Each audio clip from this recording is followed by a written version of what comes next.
जय हिंद दोस्तों, सैनिक समाचार में आपका हार्दिक स्वागत है। सबसे पहले बात हेडलाइंस में बात करूंगा। भूतपूर्व सैनिकों की रैली, आपको आने जाने का खर्चा, आपको खाने का और आपकी समस्या है स्पर्श के संबंधी ECHS, CSD या और कोई समस्या है तो आप वहां पर जाएं जरूर। और बात करूंगा 700 जवान 48 घंटे भूखे रहे, आखिर कौन है जिम्मेदार, और रेलवे ने किया उनके साथ मजाक दोस्तों।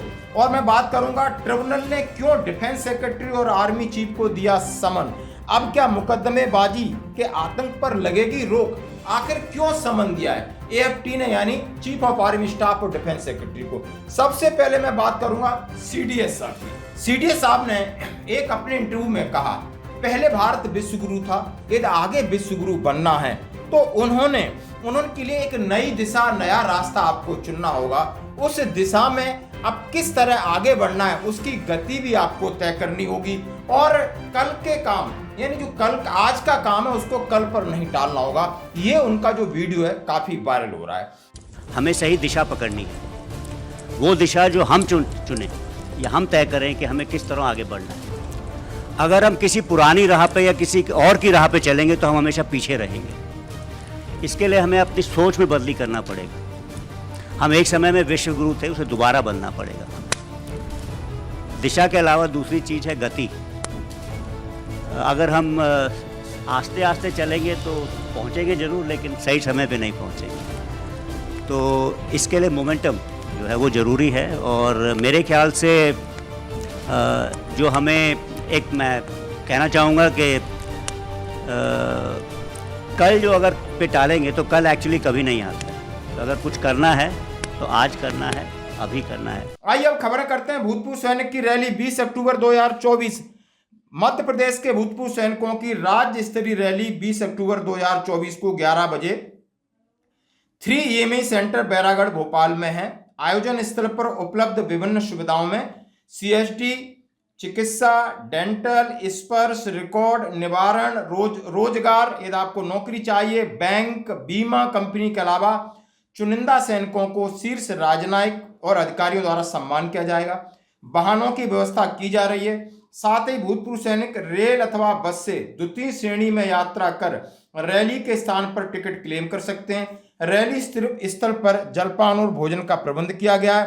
भूतपूर्व सैनिकों से निवेदन है कि अधिकाधिक संख्या में सपत्नीक पधारकर कार्यक्रम में सम्मिलित हों।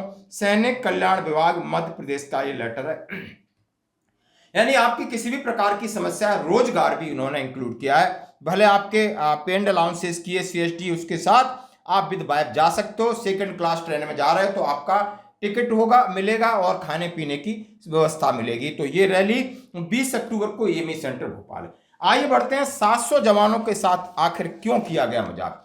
48 घंटे भूखे, ये वो जवान हैं जो कभी बोलते नहीं, किसी भी परिस्थिति में वो नौकरी कर रहे हैं, हवा में, पानी में, सर्दी में, कहीं भी। और बिल्कुल आप जंगल में डाल दो, नींद मिल रही है नहीं मिल रही है, तनख्वाह कम मिल रही है ज्यादा मिल रही है, कोई परवाह नहीं। क्या आप ये वक्त आ गया है कि 700 जवान भूखे रह सकते हैं? और वो भी यानी चुनाव की ड्यूटी से J&K से रायपुर लौट रहे थे CRPF के जवान हैं।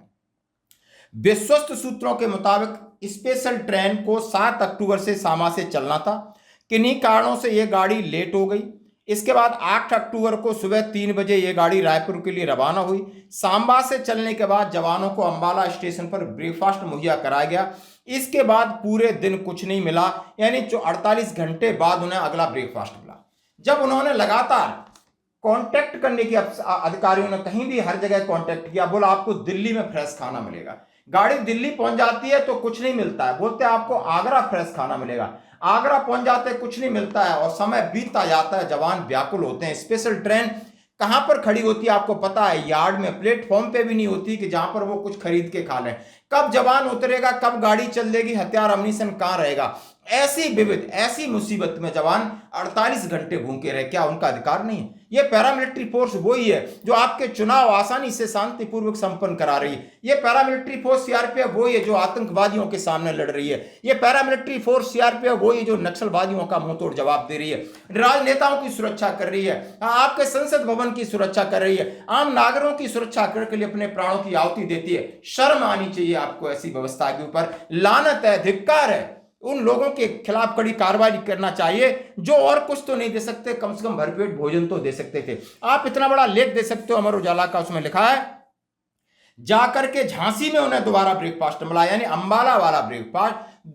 तीसरे दिन झांसी में ब्रेकफास्ट मिलता है और बीच में उन्हें कुछ नहीं मिलता है। और ये फोन, और सब लोग एक दूसरे को फोन नंबर देके अपना पीछा छुड़ा रहे हैं, किसी ने भी उन्हें खाने का बंदोबस्त नहीं किया। आपने देखा होगा इस साल कितने जवान उमस में, आपने लोकसभा चुनाव में कितने जवान आहुति दे दी थी मेरे प्राणों की, कितनी सारी समस्या होती हैं। और जब जवान के पेट पे बीतती तो आखिर वो क्यों नहीं चिल्लाएगा, क्यों नहीं बोलेगा, लेकिन अपने अधिकारियों को बोल रहा है। अधिकारी भी मजबूर थे दोस्तों। तो ऐसी विषम परिस्थिति में आप क्या कमेंट्स करना चाहोगे, आपकी मर्जी है।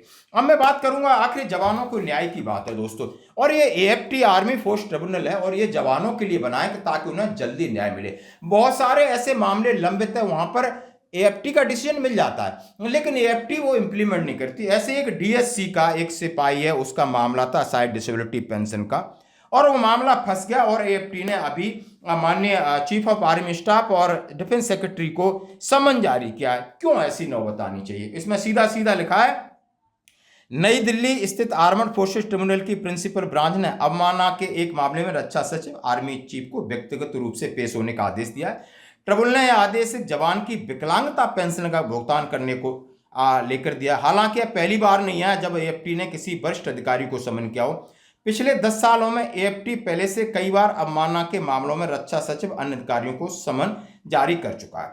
आर्मी फोर्स ट्रिब्यूनल का 7 अक्टूबर को एक जारी आदेश में उन्होंने सेना प्रमुख को 21 अक्टूबर को पेश होने के लिए कहा है।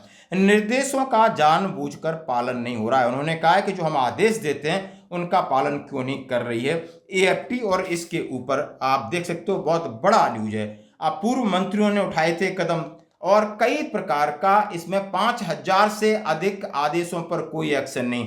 अब आप देख सकते हो कि एएफटी की बड़ी बेंच ने 500 पेजों के फैसले में अपने एक्ट अधिनियम धारा 29 के तहत उन्होंने किया है कि 5000 से अधिक केस अफसरों की तरफ से कोई एक्शन नहीं लिया जा रहा है, जबकि उन पर किसी भी हाई कोर्ट या सुप्रीम कोर्ट की तरफ से स्टे ऑर्डर नहीं है।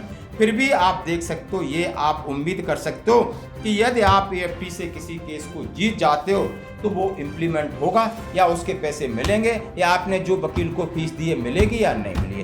कहते हैं देर है अंधेर नहीं, यहाँ तो देर भी है और अंधेर भी है। धन्यवाद दोस्तों।